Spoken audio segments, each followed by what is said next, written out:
By Angela Cummings. She is the Executive Director of the Illinois chapter of the American Foundation for Suicide Prevention. Thank you for being here. Thanks so much for having me. Yeah, we appreciate your time so much. I know she had a far drive, so we appreciate her being in here. Now, you are a part of a very important event that's happening right here in Rockford. Why don't you tell us about it? Sure, it's the Out of the Darkness Walk. And we have these Out of the Darkness walks across the country. We've had one in Rockford for over a decade. And these walks take place every fall, as I said, across the country, every state, lots of communities. Even in Illinois, we have 15 walks total. Wow. And it's just a chance for people to come together to really promote mental health awareness, coming together as a community, being there for each other. And of course, when we do that, then we help to prevent suicide. Absolutely. And it is Suicide Awareness Month is September. So just talking about the awareness and how important it is, why is it important that we talk about it and have these walks as well? Well, it turns out that all of us have a role to play in suicide prevention. You don't have to be a mental health professional to do something really important and possibly save a life.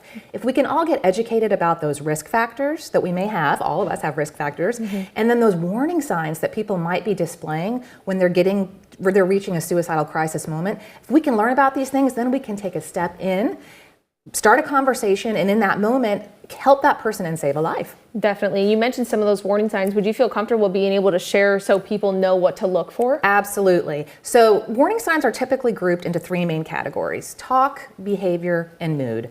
And talk is just what it sounds like. People who are reaching a suicidal crisis moment actually will talk about it. And sometimes they may be joking about it, but we always want to take them seriously. And then behavior are just behaviors that are unusual for that person. They may be sleeping a lot. They may not be sleeping at all. They may be giving away their possessions. They may be withdrawing from activities.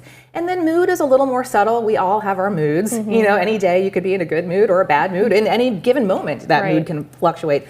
If someone's mood has really changed and it's not coming back to what their baseline level is, that's when you would want to step in and maybe say, I'm concerned about you. I'd like to talk about what's going on. I'm here for you. Definitely, and that's so important. And you mentioned that this is the 10th year that we will have this walk here in Rockford. What do you think has made it so successful to keep bringing it back? Well, unfortunately, the suicide rate remains kind of leveled off, and so we're still seeing people losing loved ones to suicide. So they want to come out, they want to know that they're not alone, they want to be part of a community, and then we're seeing the event just grow and grow with so many people coming out, again, who maybe haven't lost someone, but they just really strongly believe in that mental health component. So people who have had their own lived experience journey, maybe they're attempt survivors, maybe they support someone at home who has a mental health condition, teachers, social workers, healthcare workers, everybody has a role to play, and we're just seeing the stigma has reduced, and so people are more willing to come out, and then they just really get that camaraderie, that community, and that hope, which is what makes everybody come back year after year. Oh, absolutely. And what can people expect when they go to the event? Can you explain some of those details for us? Yeah, so the event will open up at 10 a.m. and the walk will step off at 11. So that's a whole hour to get kind of checked in. We have lots of activities. We have healing activities for people who have lost someone.